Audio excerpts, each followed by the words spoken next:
जी भाई, हाँ जी, यहाँ तक बातें क्लियर है? अच्छा सर जी, कैश हमारा करंट एसेट कैसे हो सकता है? करंट एसेट क्या है? जो मुझे एक साल के अंदर अंदर बेनिफिट दे दे, तो कैश में कभी भी निकलवा सकता हूँ ना। सर लेकिन आप साल के बाद भी तो निकलवा सकते हैं। तो अगले साल बस एक साल के अंदर अंदर ना।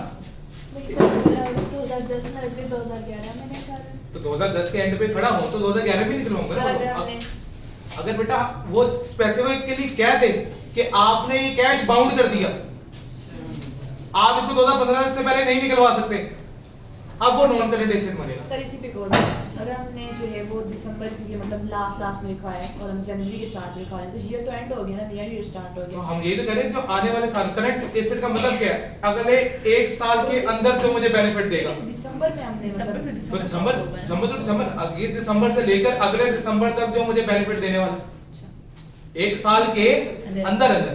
तो मैं तो खड़े साल के आखिर में हूं ना, मैं कहां पे खड़ा हूं? 31। अभी मैं कहां खड़ा हूं? 31 दिसंबर। अब जो चीज मुझे 31 दिसंबर 2011 से पहले पहले बेनिफिट दे सकती है, वो सारी की सारी किधर लिखी जाएंगी?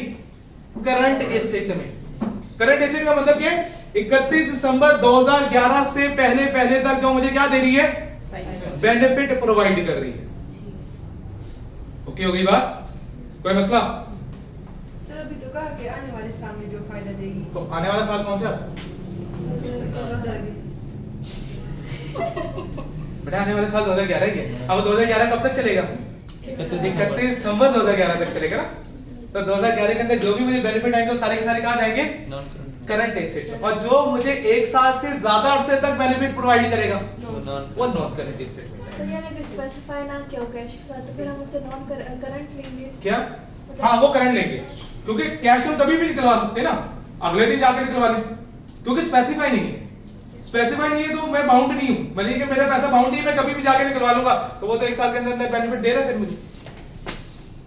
ओके होगी बात? Can I get this situation कि हमारे पास पैसा पड़ा हुआ था, हाँ एक साल के अंदर अंदर हमने नहीं निकलवाया, हाँ, तो अगले साल में वो चला गया, तो फिर वो नॉन करंट होगा? नहीं पढ़ा रहे।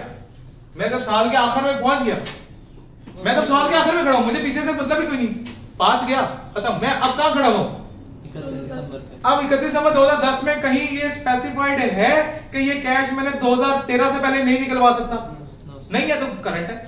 अगर उसने कह दिया कि ये 11 में नहीं निकल रहा बल्कि ये बाउंड है, आपने फिक्स डिपॉजिट में पैसे जमा करा दिए, फिक्स डिपॉजिट अकाउंट होते हैं ना, वहां पैसे जमा करा दिया, तो इसका मतलब क्या? अब ये पैसा बाउंड हो गया, अब ये नॉन करंट है। क्यों? ये पैसा 2013 2014 में कहीं जाके निकलेगा, अब ये कहलाएगा नॉन करंट। इन केस हमें कोई भी किसी किस्म की क्यूरी कोई भी मसला आ जाता है, हम नॉन करंट एसेट भी तो बेच सकते हैं साल के अंदर अंदर। हाँ बिल्कुल बेच सकते हैं, लेकिन नॉर्मली क्या होता है, नॉर्मली उसकी यूजफुल लाइफ के मुताबिक हम चल रहे होते हैं, ठीक है ना। हम उसकी यूजफुल लाइफ के मुताबिक चल रहे होते हैं कि उसकी यूजफुल लाइफ क्या है, ठीक है। अभी आप बहुत बेसिक लेवल पे पढ़ रहे हो बेसिकली, ठीक है। अभी आईटीए लेवल है आपका सिर्फ, ये जो तुम सवाल पूछ रहे हो ना, ये एफआर 1 में भी नहीं आएंगे इस तरह के। ये पता किधर जाके कहानी आएगी? एफआर 2 डबल एफआर फाइनेंस में बहुत ज्यादा डिटेल ऐसे बता रहा हूं, ठीक है। लेकिन जस्ट फॉर इंफॉर्मेशन, क्योंकि भाई मैंने तकरीबन सारी अकाउंटिंग पढ़ ली हुई है, तो मुझे तो पता है इन चीजों का, ठीक है। तो मैं इसलिए बता रहा हूं कि बेसिकली क्या होता है, जो ऐसी चीजें होती है बाद में जो एक साल के अंदर अंदर बिकने वाली है और मुझे पता लग गया कि वो एक साल के अंदर बिक जाएगी, बेशक वो प्लांट ही क्यों ना हो, बेशक वो बिल्डिंग ही क्यों ना हो, लैंड क्यों ना ठीक है, लैंड क्यों ना हो, मुझे पता लग गया कि मैं उसको अगले साल बेचने वाला हूं, फिर वो करंट कर रहा है। फिर मैं उसको कहां बेच दूंगा? करंट में बेच। लेकिन वैसे ही तो हमें जनरल जो कैश होता है वो हमारे पास हाँ जनरल, मैं जनरल पॉइंट ऑफ व्यू से भी पढ़ा। अभी आईटीए तुम्हारी सिर्फ जनरल पॉइंट ऑफ व्यू से है, स्पेसिफिक पॉइंट ऑफ व्यू से है ही नहीं। स्पेसिफिक तो बात ही नहीं हो रही कहीं। जब स्पेसिफिक बात होती फिर हम बात करते हैं, आईटीए में स्पेसिफिक है ही नहीं। भी आईटीए में सारी बातें किसके हवाले से हैं? जनरल रूल के हवाले से। जनरल रूल क्या है? प्लांट मेरा 10 साल तक चलेगा, 5 साल तक चलेगा, ठीक है, मुझे 5 साल तक बेनिफिट प्रोवाइड करेगा। बिल्डिंग है, मुझे पता नहीं कितने सालों तक बेनिफिट प्रोवाइड करेगी, 25 साल तक जाएगी, 30 साल तक जाएगी, ठीक है ना। व्हीकल मेरी है 10 साल तक चलेगी। जनरल पॉइंट ऑफ व्यू यही है। अभी हम सिर्फ कौन सा पॉइंट ऑफ व्यू पढ़े? जो रूल्स भी बताए जाते हैं वो किसके हिसाब से होते हैं? जो चीजें लिखवाई जाती है वो जनरल पॉइंट ऑफ व्यू से होती है। Specific cases are discuss specifically. Clear होगी ना बात? कोई मसला? आप बस ढूंढो जी कोई नॉन करंट एसेट है। वैन वैन आ गया, और अहमद ब्रदर्स अहमद ब्रदर्स के साथ डेबिट साइड है, यानी कि इससे पहले पैसा मैंने रिसीव करना है। आमतौर पे आप किसी को 45 दिन 60 दिन से ऊपर का वक्त नहीं देते अगर एक बिजनेस है तो। मैं नॉर्मल बात करूं, बिजनेस पॉइंट ऑफ व्यू से आपने कितने दिन में पैसे रिकवर करने होते हैं किसी भी कस्टमर से? 60 दिन के अंदर अंदर या 90 दिन के अंदर अंदर। बहुत ज्यादा किसी को दोगे टाइम 90 दिन दे दोगे, इससे ज्यादा बिजनेस में वक्त तो 90 दिन का मतलब है साल के अंदर अंदर। तो ये हमेशा रिसीवेबल्स कहां रहेंगे? करंट एसेट्स में रहेंगे। हाँ कोई स्पेसिफिक आ गया तो वो बात की करिए। आईटीए में स्पेसिफिक कोई बात, फिर मैं बात कर रहा हूं आईटीए में कोई स्पेसिफिक बात नहीं है। अगर किसी को स्पेसिफाई कर देता फॉर एग्जांपल कि भाई इससे पैसे तुमने 5 साल बाद देने, आपको नॉन करंट एसेट क्लियर होगी कहानी। तो नॉन करंट एसेट में अभी सिर्फ क्या आया? वैन वैन आ गई। कितने की? 540 5,40,000 की। अब इसके अलावा और कोई नॉन करंट एसेट तो नहीं है ना?